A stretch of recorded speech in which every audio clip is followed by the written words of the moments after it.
Hi there, my name's Rod and I'm a registered nurse and a first aid trainer with St John Ambulance.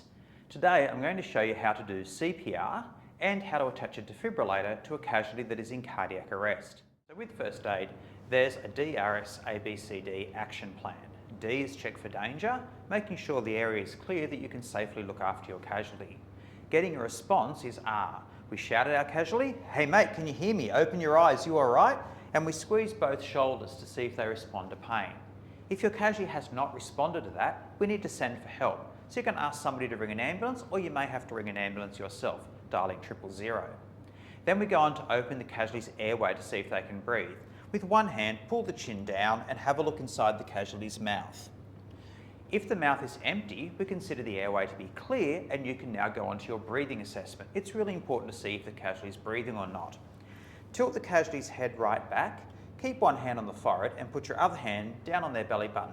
Then bring your face very close to the casualty, looking at the hand on the belly button, and you look, listen and feel for breathing.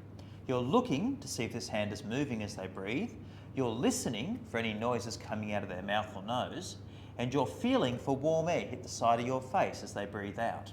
And we do the assessment for 10 seconds. If you establish that your casualty is not breathing, if they're not breathing, that means their heart has stopped beating and we need to commence CPR on this casualty. To find the middle of their chest where you put your hands, you measure the breastbone. Then you place one hand on the lower half of the measurement, it can be left or right-handed, and then you put your other hand on top, lock them together, straighten your arms, lean your body forward out over the top of the casualty. Then you need to push their chest down 1/3 of the depth of their body, so it's fairly hard work. And you need to do the compressions at between 100 and 120 beats per minute, something like this.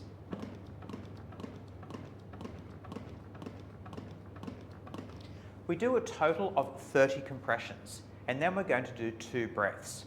When we do the breaths, we'll use a face shield to protect ourselves and to protect our casualty.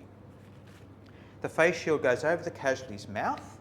You pinch the casualty's nose shut so the air doesn't leak out, lean the head back, then you're going to cover their mouth with your mouth and put a nice strong breath in to make their chest rise.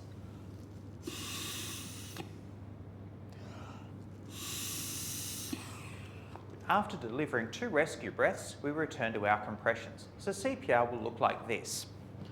1, 2, 3, 4, 5, 6, 7, 8, 9, 10, 11, 12, 13, 14, 15, 16, 17, 18, 19, 20, 21, 22, 23, 24, 25, 26, 27, 28, 29, 30 compressions to 2 breaths.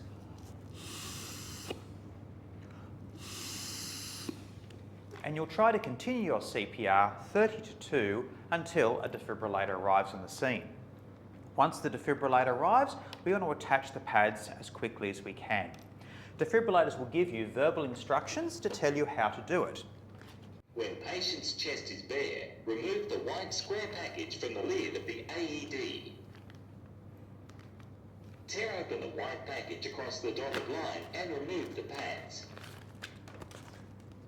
Peel one of the white pads completely from the blue plastic. So I'm looking at the pads. Peel one of the white pads completely from the blue plastic.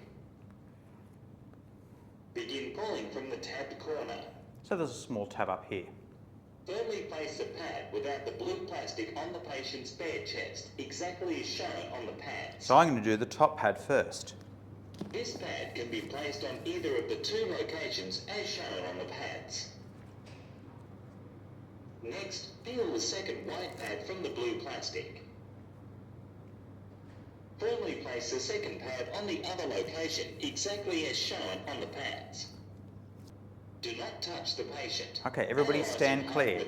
Please wait. The defib's now working out what the problem is to the Shock person's advised. heart. Do not touch the patient. It needs to deliver a shock.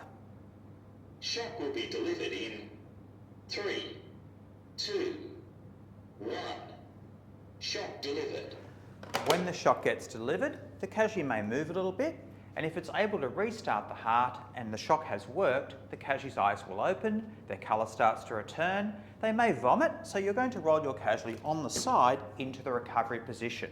Get your face shield out of the way, make sure if they are sick that comes away. Never take the pads off in case the casualty arrests again, and never close a defib. That's just something we do in a classroom.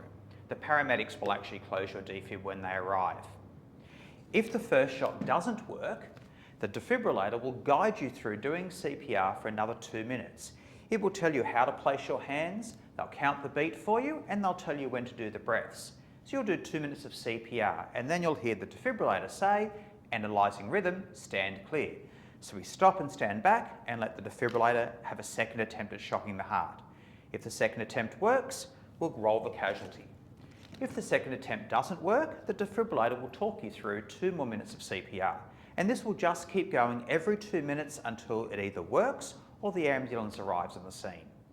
And that's how CPR works and how a defibrillator will help save a life of a casualty.